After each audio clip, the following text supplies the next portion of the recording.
It always tells me like when it says we're live. So Yeah. yeah. Does it say we're live on your end too? Good. Says yeah. we're live on my end too. Mine always messes around. So now let's see if this works. We're testing some stuff out. Oh, it's working. It is working. Does it say we're live on your end too? Gotta mute everything. There we go. All right. So we Yeah. are live on Instagram too, guys. What's up? We are live on YouTube and Instagram today for episode 208, which we'll dive into here in just a few moments. But we do every single episode of the show live and uncut, raw, unfiltered, with some bonus Wait. I'm cut. Yeah. I mean, look, if we're gonna do it, we're gonna do it right? Yeah. Exactly. Yeah. Exactly. 100%. But welcome everybody to the show. So Scott, how's the weekend and everything, man? It's the weekend. Yeah. I mean, dude, we're already on Thursday. I feel like crap. Had a horrible sinus infection. Been dealing with that shit, and you know, it is what it is. Yeah, absolutely. So, just looking forward to getting through the weekend and calling it a day. Yes. Well, I actually, Scott, this is the beauty of doing everything live. You get to see some really funny stuff. So Scott's going to give you guys a preview of what we're doing on today's show because I have to go run something out to my son who is at my front door. So Scott, I'll be back in just a moment. You give him a rundown of everything that's going on and all that like subscribe stuff. Yeah. All right. So here's what we got going on today. Today we've got some shorter show than normal, mainly because there's not a lot going on within the hobby. We're going to be talking in a little while about the duplicate Bowman superfractors and the craziness that's going on with that. And it seems that it is not a tops issue this time. We're going to be talking about the NBA in-season tournament after that and the impact on the hobby. We're going to be going over the release calendar. We're going to be talking about all sorts of other crap that may pop up at some point during the show. You never know. Things tend to break when we're live. So if anything breaking pops in, pops up, we're going to go ahead and pop in and talk about that. And in the meantime, we're just going to chill out for a little while until Drew gets back because he's got some things going on. And, we may talk about some Christmas-related stuff later in the week.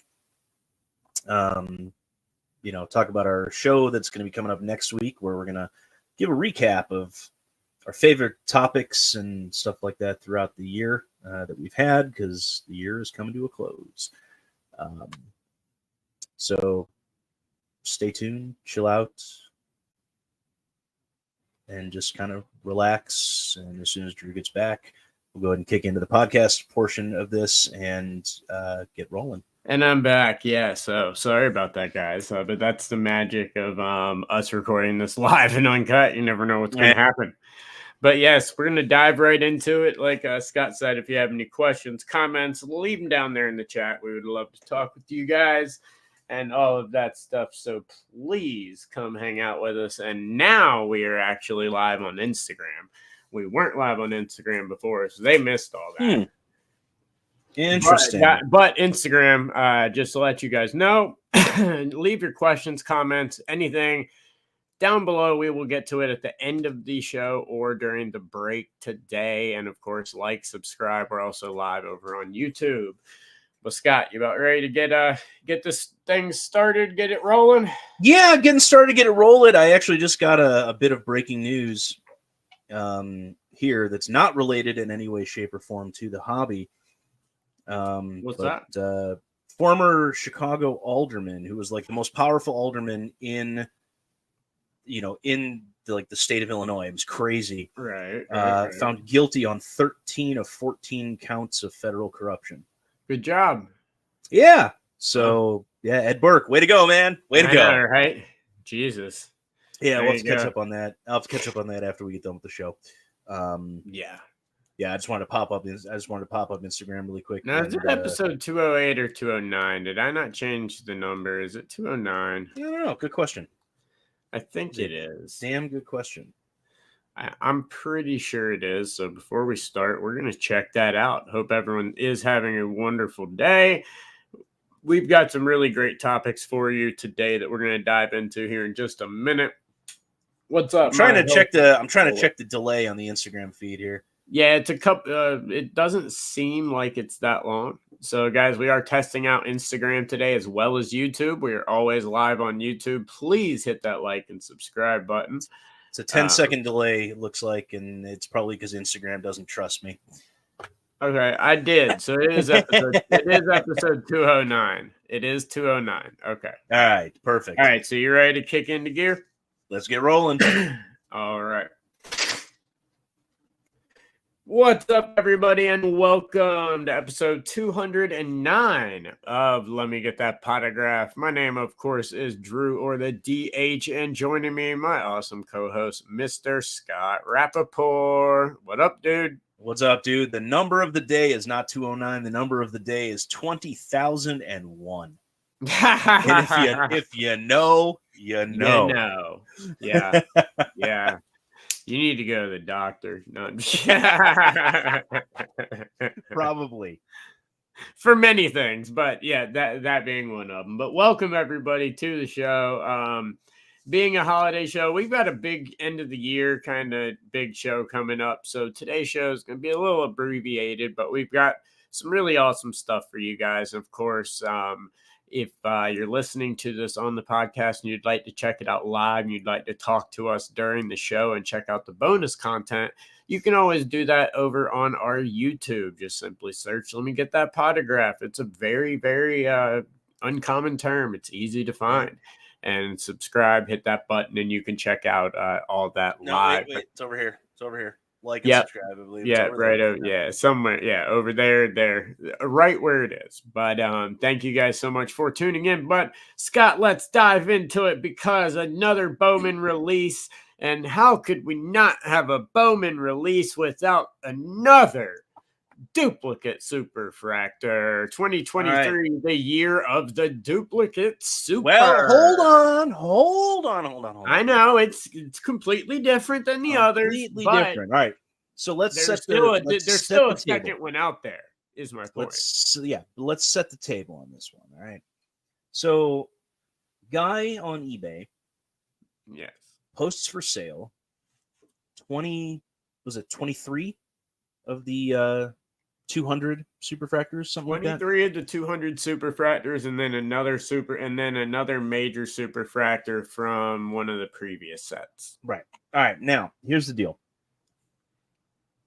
Even though a crap ton of product is open, yeah, one person being in possession of 12% of all of these superfractors that are out there is a statistical impossibility. Oh no, there's absolutely no way. You couldn't even have done what I've been doing and literally traveling the country to like people that break not going to happen 50 cases of this and find every super they pulled, and you still couldn't amass this. The account name was DFW Card Shark. They had 729 feedback with 106 followers and over 2,000 items sold. But yeah, they had over 24 of those supers up on their page. So that calls into question where they came from. Right, because the guy that got the original and how this came about was Robert Rodriguez over on Twitter. He opened up a box and got the superfractor of Diane George or Jorge, I don't know. Diane George, I guess, from 2023 Topps Bowman Chrome Draft. And then he noticed when he went to go look online, probably at comps of the Reds and stuff like that, he noticed, hey, wait a minute, there's a super on here too. So that's when he noticed the super. So we know immediately that Roberts was pulled from a pack. Right. Now, we also know that once word got out of this, within 24 hours, all of those superfractors were deleted. Yes, they were. Off of that eBay account. Now, we also, if you go back through the completed sales of that particular account, you'll find an unusually high number of green select basketball cards. Yes. Which are numbered to 5. Yep. A whole bunch of other high-end stuff. Yeah. From a lot of basketball or football, the occasional high-end baseball card as well, which kind of leads you. But now, somebody having all the high-end stuff, things like that. The selects, it's possible with the number that they had that they may have bought them at some point because that product's been out for a while.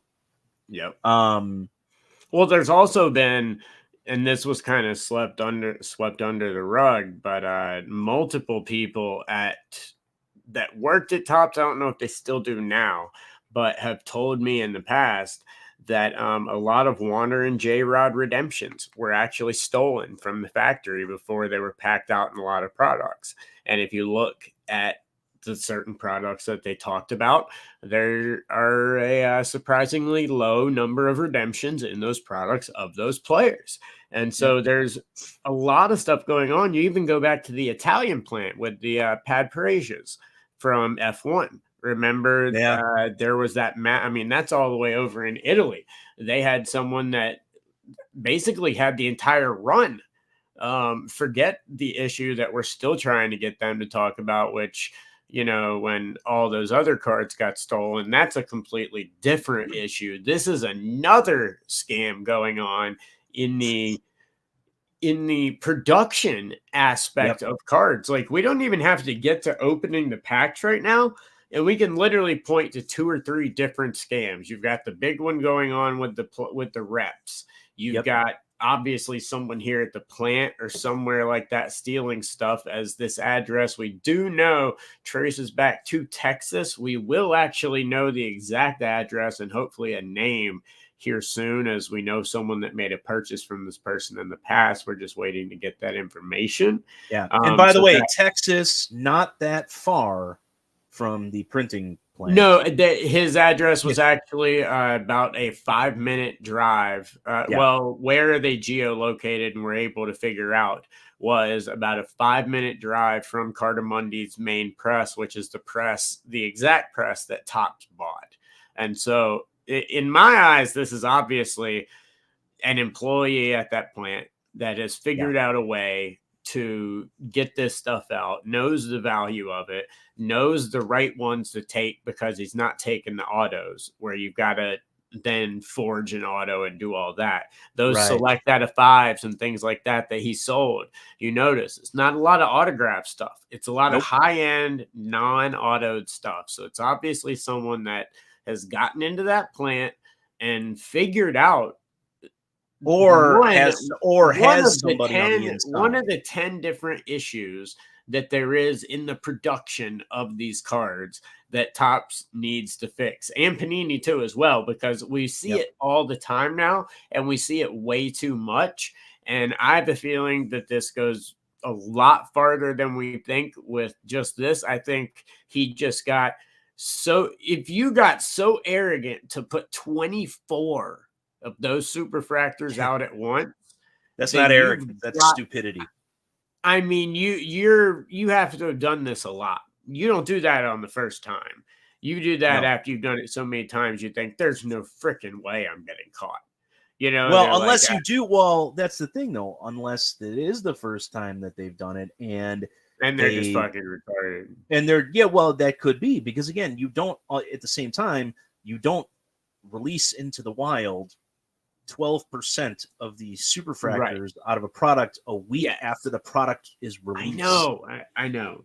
Yeah, that's the true stupidity. Oh yeah, if you look into the layout of this entire plan of selling them, I mean, he was asking to get caught.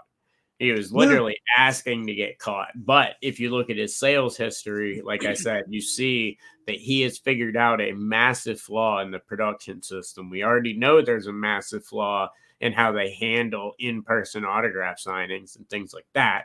So there's a major, major issue at play here when it comes to just the entire production method at Topps, Panini, everything right now. All right. Well, hold on. Let's go back to Bowman Chrome for a minute, because we know that there were the duplicate superfractors that were issued in the product itself, which was a mistake.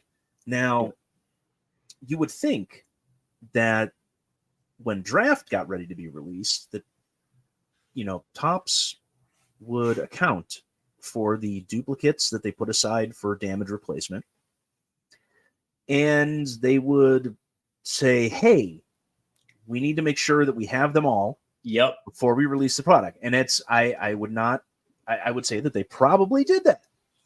I would think so.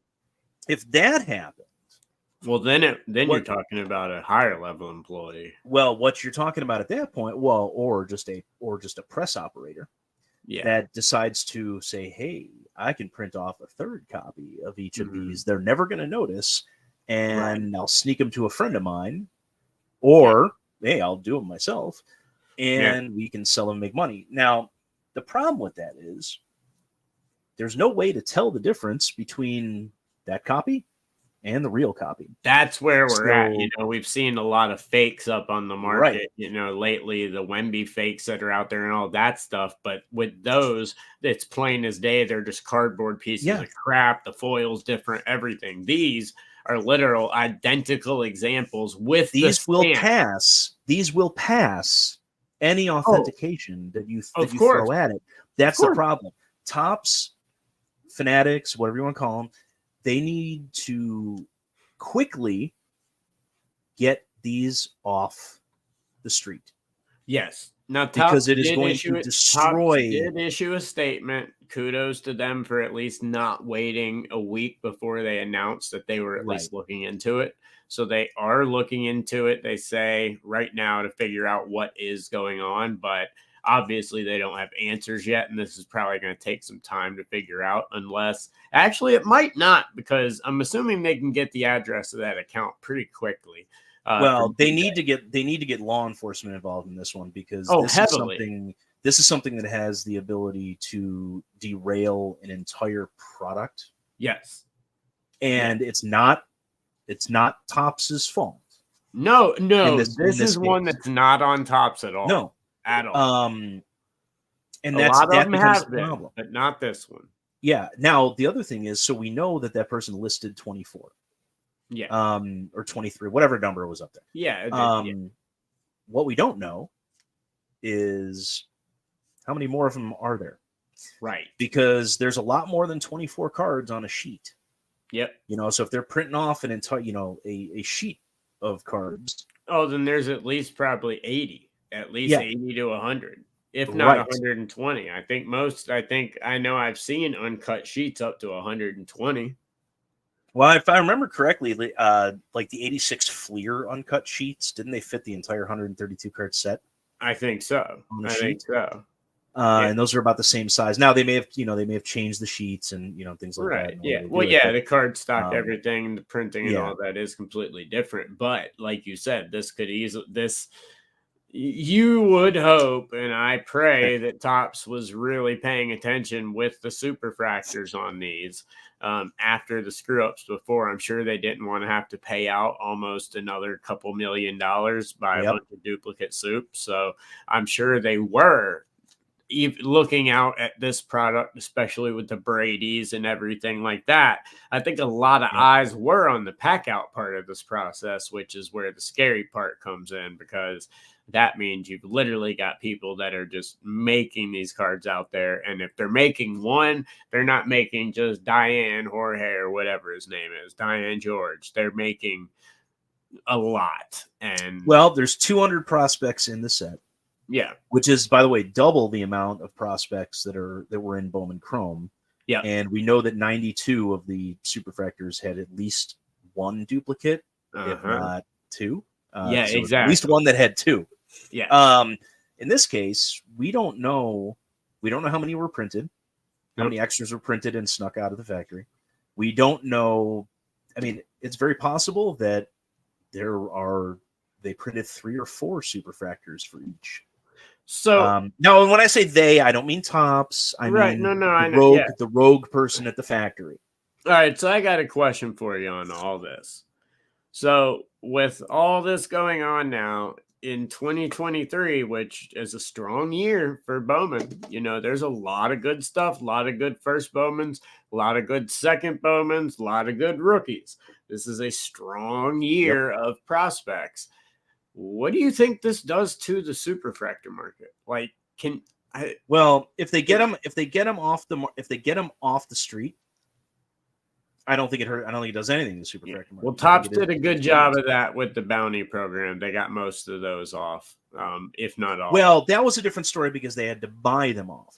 No, I know, but at least they're gone. At least they're gone. But in this case, until they get them off the street, it hurts because again, you don't know which ones are. Well, if you pulled it out of a pack and you have the chain of custody and things like that, especially if you got, if you pulled it in a break and there's the video and you're buying that kind of stuff, it's that's the only way I'd buy it.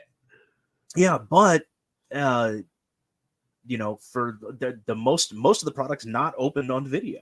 No, I know, but I'm saying the only way I would buy it is if it was opened on video on a major platform, but I would not be buying it at superfractor prices. I would be buying it at more of a out of 5 type of deal, a little more than out of 5. Like that, I would not be paying a superfractor price like I would in any other year or next year, and that's where this type of stuff really starts to hurt the hobby because those superfractors are so important. Yeah. And well, what Topps needs to do is they need to go after this guy criminally because again, it's theft of intellectual property. It could be. I mean, you could have counterfeiting thrown in there, but then they also got to sue the guy civilly.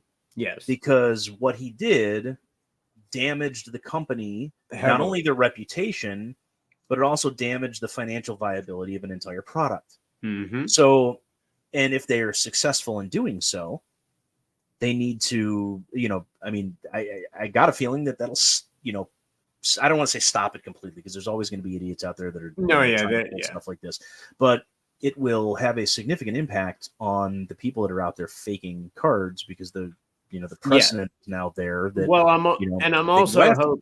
I'm also hoping that this investigation that Topps does, now they have to see what we're talking about. Obviously, they've got to see all these angles as well. Well, I say that, but God knows they may not. But at least we know a lot of them listen to the show. So now they have some of these angles maybe to look at. I would hope that when this is all done, I think it's going to be easy to find this person and figure out who it is, but hopefully they're able to find the flaws in the production system, and if it changes the way the cards are produced and we can at least fix that problem and then worry about the problem that they're ignoring and pretending that doesn't exist, but I'm going to keep fucking bringing it up, the issue of chain of command when we're doing chain of custody. Yep. Yeah, chain of custody during in-person autographs at Arizona Fall League, for example, when thousands of cards were stolen. But, at least maybe we can fix production. And so that's what I hope something positive can come out of this because now I can tell you right now, I can killed the superfractor market right now. Killed it. I can fix the chain of custody issue with the autographs, during the signings right now. Well, so could I. Yeah, hire us to go down and do all the signings, and we will make sure that it gets taken care of and nothing gets lost. Exactly, it's very plain and simple. There's your fix. Done. Boom. No, and this is going to be a massive problem up until they can account for all of the extra, superfractors that were printed. Yep. Hopefully, there's cameras throughout the printing facility. They can see who it was that did it. Well, better be. There better be, but you'd be surprised. I know. But this is turning into this might actually no, I wouldn't say might. This is actually a bigger scandal than the duplicate superfractors that were in Bowman Chrome. No, it absolutely is, because this is someone rogue that has the potential to obviously print at least one. Who knows if they're able to, like you said, who knows if they're able to print 10 or 20? Who knows if they had a plan to release 24 of these every 6 months for like every couple years. You know what I mean? Like if you stagger it and you build it up long enough, you could be pretty successful at doing that probably and getting away with it for a while sneakily if you aren't as brash and stupid as this person was right here. But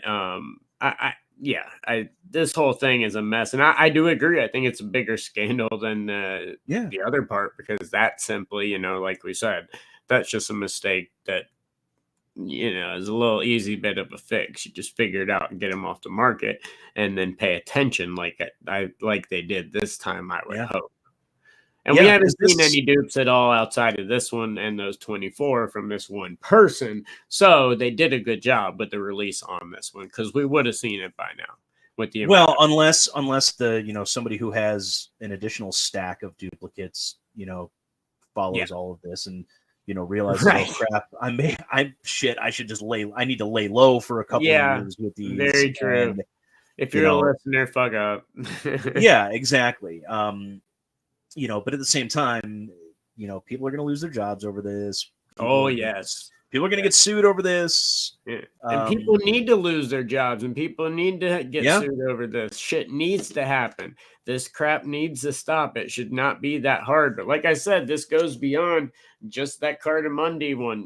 This is, I personally think that whoever did this is probably in cahoots with the person in the Italian plant because they work back and forth. I know a lot of people that work in production that spend a lot of time at that Italian plant and then go right back over to the United States.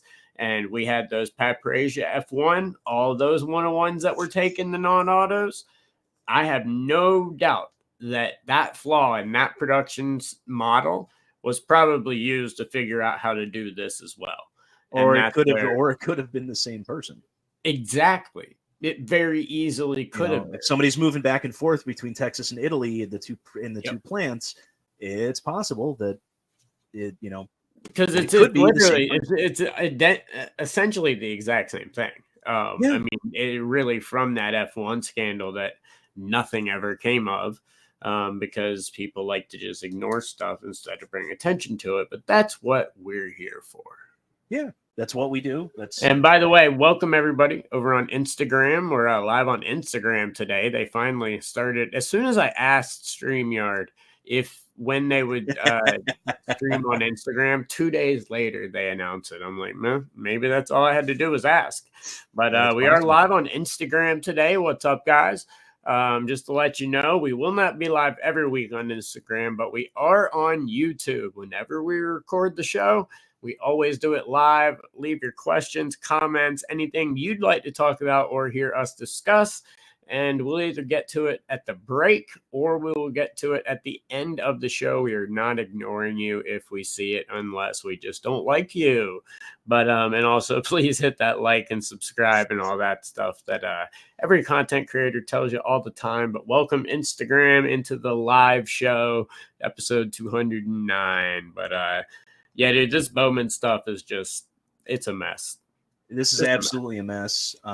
This is one we're going to have to follow for a while. But look, it should be very easily, because again, there's a criminal element to this, which means law enforcement can very easily subpoena eBay, get the information of the person whose account it was that put it up there, and then they'll have IP down to exactly where they were. Yeah, exactly. And if they don't have it already, exactly. Very good chance that they have it already. Yep.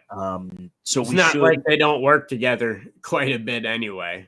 No, exactly. But I want to see Fanatics take this guy to court because again, there's a civil aspect to it as well, where he this guy with what he did, or whether it's multiple people or not, or if it's the same guy, has the potential to completely ruin a product, which will have a massive financial impact on the Topps brand. Right. That is like, there's no better grounds for a lawsuit. No, absolutely. Hey, and Panini also needs to be paying attention to this because this is the plant that prints all of Panini's cards. So do they really need to be paying attention to it, given that they're given that their stuff's not getting printed as quickly as it, as it usually Yeah, does. I know. But I mean, if I'm Panini, I'm paying attention to Oh it. yeah, I'm paying extra attention to my optics. I'm paying attention to my prisms, my mosaics, that type of stuff. Heavily. We haven't seen the issues yet, but the cards are being printed there sometimes whenever Topps allows them. But that's a yeah, different story for a different time. yeah. But No, yeah, so Bowman 2023 Bowman, I think the entire line is probably one of the most cursed products in quite some time. An issue which with is sad everything. because it's with the prospects and the rookies and Yeah. things like that are in the entire product across Yeah. the whole year. It's sad because this was a great rookie year. This was a great prospect year. Yeah. And an issue with every single release, even going into the Topps Chrome stuff, but just Bowman in general, every single release. All right. And on that note, because again, we're doing a little bit of a shorter show today. We're going to take a quick break for those of you that are on the podcast. We'll be back after these messages because we broke. Yeah. All right. Thank you, everyone, for tuning in. What's up, Instagram folks? A lot of you guys popping in and out. Woo! Thank you very much. Yeah. Saw our buddy Matt on there from Ludex. Yeah. Watching this afternoon. Normally he's watching on YouTube, but decided to do the Instagram route this week. Absolutely. But thank you guys for tuning in. But like I said, we are going to do a shorter episode as it's close to the holidays. I've got a lot of Christmas stuff to do and family stuff to do. Yep. But we're going to have an awesome end of the year show for you guys, a best of. We're going to talk about the best stories. We'll have some guests on for sure to talk about some of their favorite moments and a lot of really cool stuff coming up in the next few weeks. Yeah, absolutely. All right, so we got two quickie things, one or maybe one medium thing and one quickie thing. We'll get to. And all right, well, bring us back, my friend. All right, sounds good. And we are back. For those of you that are on the podcast, thank you for putting up with the stuff that pays the bills. Yeah. For those of you on YouTube, and Instagram, you guys have been following along with us this whole time. Anyway, so had something different that happened this year. Mm-hmm. Something they've never done before. Yeah. Talking about the NBA in-season tournament. Yes. Now, we're not talking about the tournament itself. We're not talking about whether or not you love it or hate it or whatever. We're not talking about the laughing stock that is the Lakers raising a banner for winning the in-season tournament. If they get to raise a banner for that, we get to raise a banner that says we're the first team that doesn't go 1-16. Like, I mean, come on, man. Like, but you got to remember, man, Cleveland went 0-16. So even though Carolina wasn't, or I guess, that was before the 17. Yeah, that was before the 17. Yeah. But regardless of what you think about the in-season tournament, we've noticed a couple of things. Yeah. Well, I'll tell you right now, and I'll make a bold statement. From a hobby standpoint, the NBA in-season tournament was a tremendous success because I'll tell you, dude, this tournament put a spotlight on a ton of young talent that give them credit, they all excelled. And they've excelled since then as well. But people got into this tournament. Like, I don't want to get into, if it was a success or not and all that from a non-hobby standpoint, but people watch these games. It was intense. Some of these games felt like playoff basketball when it got to the eliminations. It was fun. And there was money. There was money on the line. Of course. And even though these guys are rich, when it's money, it's money, they want it. And so, they were going at it hard. But from a hobby standpoint, I think you look at someone like Keegan Murray, who follows it up, going 12 for 13 from 3 in one freaking game and putting up 40-something. You've got Halliburton, who's showing that was the guy I was going to bring up, was Halliburton, is showing that he's going to make the Indiana Pacers relevant, which is Halliburton, even though the Pacers lost. They didn't win the tournament. I still think Halliburton should have been the tournament MVP But of I course, agree. we don't give the MVP to somebody on the team that doesn't win. Right. But no, you look at all those guys, and I think that this did so much for the hobby. It kickstarted the basketball hobby heavily. If you look at not the top level guys, that stuff, it always kind of fluctuates. It has its normal market, and, you'll see sways here and there. But when you look at this draft class and you look at last year's draft class, because we predicted this, or at least I did a long time ago. I believe you agreed with me that these new release dates where Prism comes out after the season's over and stuff like that, the real value in the rookies and the rookies that people chase, they start chasing them in year 2 now, as opposed to year 1, because that's when the big stuff happens. Yeah, people are chasing Wemby, but they're chasing his hoops. You know what I mean? Not the big stuff that you used to be. So you're chasing the big stuff with the guys from last year. And if you look at those last 3 classes, you've got massive amounts of people that are breaking out. And you've got people all the way back to Luka year 2018 things, or 2018 things like that, with Brunson, with Anthony Simons, huge breakout from the tournament. Even on a losing team that got the crap beat out of him. He's played tremendous since then. This tournament was excellent for the hobby, and I think it was very, very important, and I think it's going to be good for the hobby, because basketball used to not matter until Christmas Day. Yeah, that's when about players started to play hard. That's when players started to actually play, and that's when games kind of started to matter.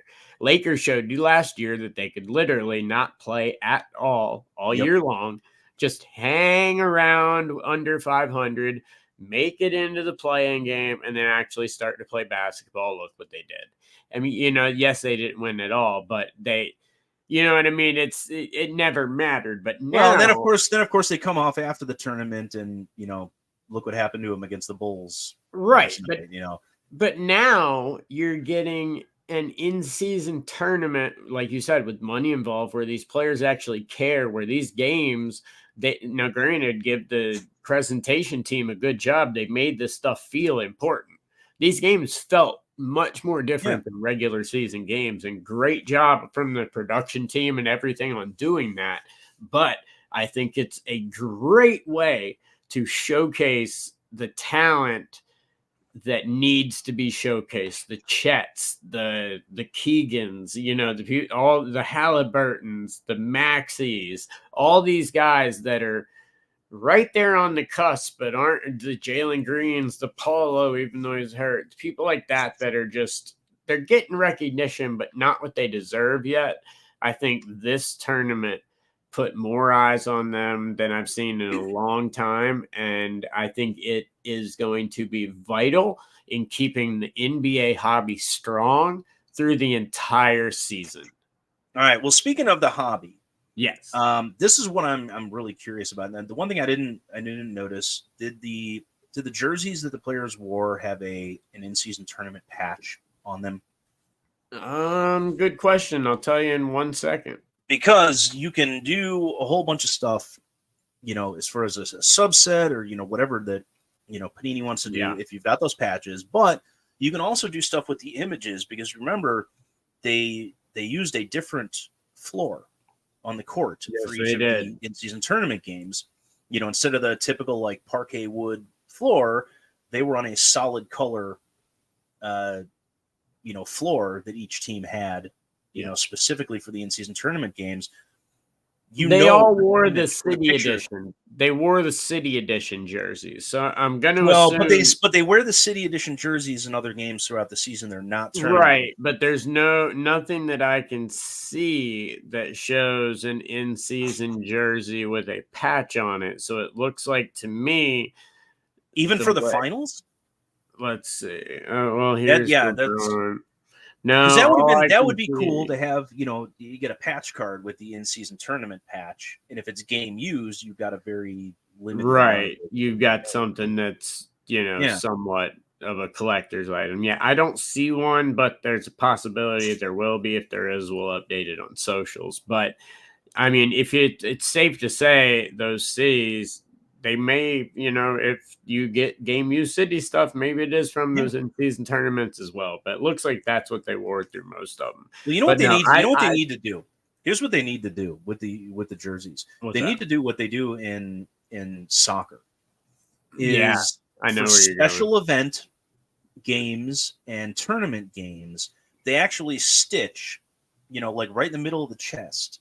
They Yep, actually stitch the team name, what the event is, the yep, date.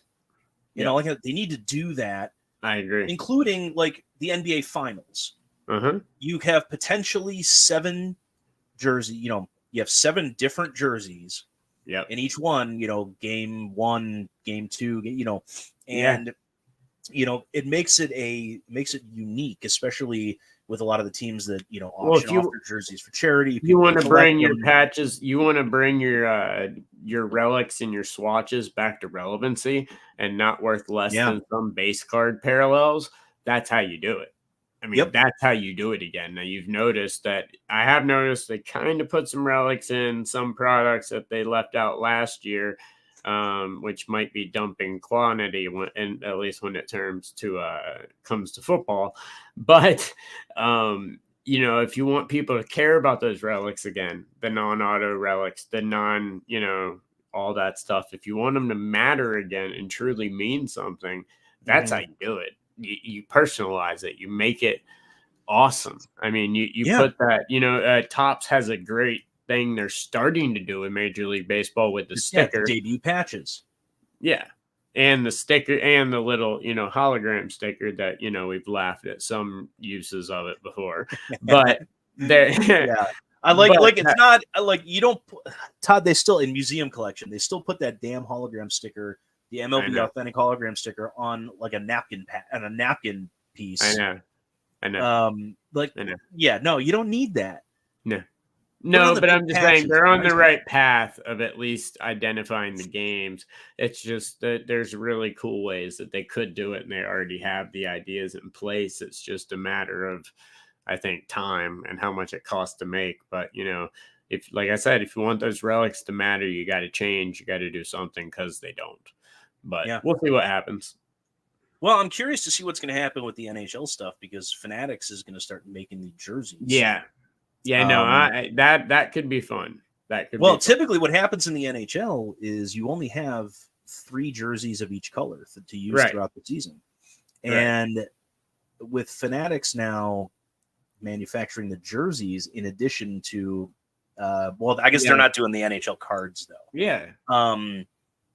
Well, if they ever got the license or started well, actually wait, they manufacture the MLB jerseys for Nike. Uh-huh.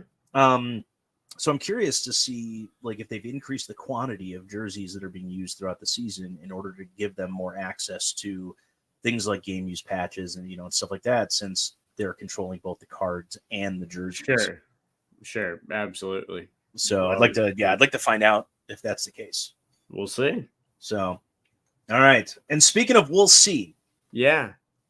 There's things that we are going to see in the next couple of weeks. Yeah, you didn't even set me up for that one. No, not in the least bit. No, we are of course talking about. Yeah, thanks. We are of course talking about the release calendar. Yes. So we are looking at release calendar rundown, baby. Yeah, there's one product that I'm really excited about coming out next week, and the rest of it's all in January. Next week, finally, after like a 6-month delay, 2023 Topps Chrome Major League Soccer. Yep, and of course, we're chasing Messi. Oh yeah. So we're doing all that. Now, the week after is exciting, especially for all of you football fans. 2023 Prism football comes out on the 3rd. Coming out the next day is a fan favorite product, 2023 Upper Deck Goodwin Champions. Yeah. That's coming out too. On the 5th, Immaculate UFC. That's going to be a nice one. Yeah. That's the one that's going to have Dana White autos and the Fertitta autos and all that stuff in it this year. Yep. Yes, that's going to be a big one. We've got Phoenix football coming out on the 10th. Okay. We've got, let's see, 22-23 Panini Immaculate Basketball. Nice. Coming out on the 12th. That's last season's, though. I thought that was Immaculate's usually an early season release, so I'm not entirely sure. No, Immaculate Draft is an early season release. Yeah, but Immaculate still usually comes out fairly. But this is the 22-23 season, not 23-24. Okay, so this is the Paulo. This is the maybe they got it unless they got the dates wrong on the now 22. Keep going through, I'll find out. Yeah, interesting. All right, so we've got. I'm just looking down the list here. Upper Deck Ice Hockey from 22-23. That's coming out on the 12th. We've got Panini Absolute Football coming out on the 17th. 23-24 Court Kings Basketball coming out on the 17th. I always love Court Kings. One of the most underrated products since it started. Every year, so underrated. Blank slates, the different levels of rookie cards, but not overdoing it. Like Select, the artwork feel to it. Oh my God, I could go on for days. Fresh paint. All right. Give me some Court Kings, baby. All right. So 24th, we've got Flawless Baseball and we have Impeccable Football coming out. I love Impeccable. Yes. Another my favorite product. Also on the 24th, another fan favorite. Unbelievable. Probably the best photography in all sports products, period. Stadium. Of course, we're talking about Top Stadium Club Baseball. Hey, and what do you know? Also on the 24th, Trilogy Hockey is coming out, 23-24 season. Nice. So look for Bedard stuff in there. Oh, by the way, it is 2022-2023 Immaculate. So they are that far behind. I didn't realize they were that far behind in Immaculate. Yeah, but it is. All right, so then we've got the 27th, Bowman's Best is coming out. We've got Spectra Football on the 31st. Nice. Damn, football loaded. Yep, and then 22-23 Upper Deck Premier Hockey on the 31st, along with one of my favorite products, 23-24 Panini Prism Premier League. Nice. Yeah, gotta love the English Premier League stuff. That's a solid month. For football especially, that's going to be fun, but I'm really curious at a couple of things. A couple of those products for football are heavy autograph-driven products. Yep. Lucky that, you do have Richardson. You've got a lot of positional players that are doing good. My ECU boy, Keaton Mitchell, starting to get some major love as well. A lot of great players to chase after, but not having those quarterbacks in some of those products when you have Absolute, you have all those other products coming out with it, Impeccable, all of that at once. Yep. How much, some things I think are going to suffer a little bit. So I'm a little curious to see how that plays out as football has so many big releases, with Prism 2 being one of the releases coming out. It's going to be interesting to see with the quarterbacks, but wow, a lot of very, very, very expensive CJ Stroud cards are about to hit the market. Like, holy shit. And we'll talk about it a little bit more at the end of January, but what may be the biggest product of the year is coming out on February 28th. Upper Deck Series 2 Hockey. Oh, yes. And that's going to be an insane. Oh, no. Ridiculous. Absurd. Yeah. So we will, when we do the February rundown, we'll talk more about that one. Oh yeah. That's the scheduled date. I should have said it was coming out on February 31st. Nice. But no, that's a stacked release calendar, and a lot of products I'm looking forward to. That Immaculate UFC, I think, is going to be huge with the Dana White and all the special guests that they've done, which I think is brilliant on the UFC's part. But they're bringing in a lot of heavy hitters on those products, so even some of that stuff is going to get some heavy attention. But that's a good release calendar right around the holidays. A lot of people get a lot of gift cards, stuff like that. There's going to be not going to be a lack of products for them to spend it on. No, not at all. And until then, you can buy Bowman. Exactly. Or you can go buy from that douchebag. No. Yeah. Oh no, you can't. He took him down. He took him down. But look, that 12 of 50 Tom Brady is still floating around out there in a pack somewhere. Yeah. or maybe not in a pack. Maybe it, maybe that got stashed away in somebody's personal collection in the Right. reporter's office. Let's just say it's going to be in a pack though. Yeah, it's in a pack. It's in a pack. Yeah. So next week we got a big show coming up. We're going to do the recap. We're going to talk about a new product that I just noticed that came out. Donald Trump decided to release digital cards. Yay! And they're not. There's a relic card that he made that's a physical card. And if you spend $4,700 buying digital cards, they will send you a free relic card. It's got a piece of the suit, and there's a version that has a piece of the tie that he was wearing when he took the mugshot down in Georgia. That's pretty awesome. All right, that's a really good way to make people that don't give a shit about any of this, like myself, actually be like, huh, that's interesting. So good job. I'm actually, otherwise, what I want to know is, I want to track that because they will eventually hit the secondary market, and I want to see what those things go for. Oh, I can't wait to see what they sell for. I can't wait. Yeah, that's one of those things, But yes, so that'll be hitting the market. But yeah, guys, that's gonna wrap up episode 209. Scott, I think you left a perfect ending spot right there. So we're gonna wrap up this week's show. Like Scott said, we do have a very special episode coming up. We're gonna recap the year of 2023. What a year it was in the hobby. We're gonna have some special guests, some things like that. It'll be a lot of fun. It'll be one of our special episodes, and that'll be coming up really soon. We hope everyone has a wonderful holidays. Before we go, we do want to thank our awesome sponsors. We've got Zion Cases, Denver Card Shows, Slab Strong, Show Your Slabs, Game Time Sports Cards, and stand-up displays, and of course, Card Ladder. Thank you guys so much. We could not do this show without you guys. And as we said, happy holidays to everybody. Hope you guys have a wonderful and safe Christmas and holiday break. Have a great time with your family. Hopefully you guys get a lot of awesome wax, get some awesome hits. But until then, you guys know the deal. Keep ripping those packs, pulling those hits. We'll talk to you then. Peace. All right. And thank you, everybody. For everyone tuning in on Instagram. Normally we don't do Instagram, but StreamYard allows us to. So what's up, guys? We had some people on Instagram today, and everyone on YouTube, where we stream every single episode that we do live. This will be up on the podcast waves a little later tonight, first thing in the morning.